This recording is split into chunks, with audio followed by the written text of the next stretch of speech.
So, seems you know how to hold your own. I'd had my doubts when we first hit the road. Oh yeah? What kind of doubts? You kidding me? You look like you'd fallen out of the vault that day. I thought I'd see you picking your teeth out of the gutter by sunup.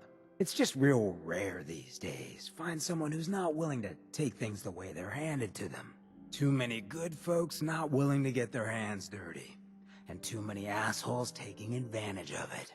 Look at what happened to Diamond City. Before McDonough took over, it was a half-decent place to live. A little stricter than I usually go for, but not terrible. I thought he and I had a pretty happy childhood. But then he decides he's gonna try and get elected with his anti-ghoul crusade. Mankind for McDonough. Before you know it, you got families with kids lining up to drag folks they call neighbor out of their homes and throw them to the ruins.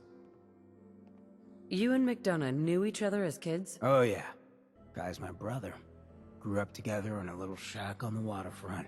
Guy was the standard big brother. Entitled, punchy, liked to shove rotten potatoes down my shirt and slap my back. But I never thought he'd be capable of something like what they did to those ghouls. How could they do something like that? There'd always been a pretty big gulf between the folks living in the stands and folks down on the field. McDonough ran on it because he thought enough of those upper stands assholes would vote for him. Guess he was right. I remember storming into his office above the stands after the inauguration speech. He was just standing there, staring out the window, watching as the city turned on the ghouls. He didn't even look at me. Just said, "I did it, John. It's finally mine." Should have killed him right there, but I don't think it would have changed anything. Instead, I pleaded with him, begged him to call it off. He said he couldn't. He had nothing against the ghouls. He was just carrying out the will of the people. And he couldn't betray the voters. And then he smiled. That hideous fucking mile-long smile. He never smiled like that when we were kids. I didn't even recognize him. Wait, what do you mean you didn't recognize him? I don't know. Just didn't seem like the guy I grew up with.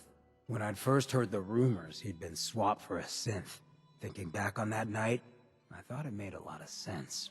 But now, I don't know. I don't think I buy it. I've seen him since then, and there's no way they copied him that perfectly. Even got his tight-ass walk. But at the time, I just needed to get the hell away from him. Him and that whole damn city. He murdered those ghouls. Him and that whole damn city. I still wasn't a ghoul at this point, so I didn't have to leave, but I couldn't bring myself to stay in that cesspool after that. I'd been sneaking off the Good Neighbor for years to get decent chems, so I knew the safe routes. I managed to track down a couple of the families, lead them there, but most couldn't get used to the Good Neighbor lifestyle.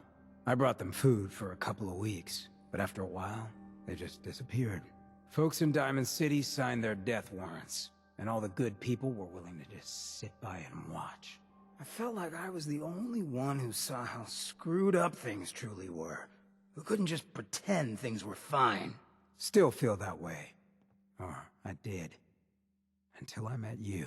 I know I run my mouth, but having someone who sees the world for what it is, and is willing to do something about it, it's meant a lot to me.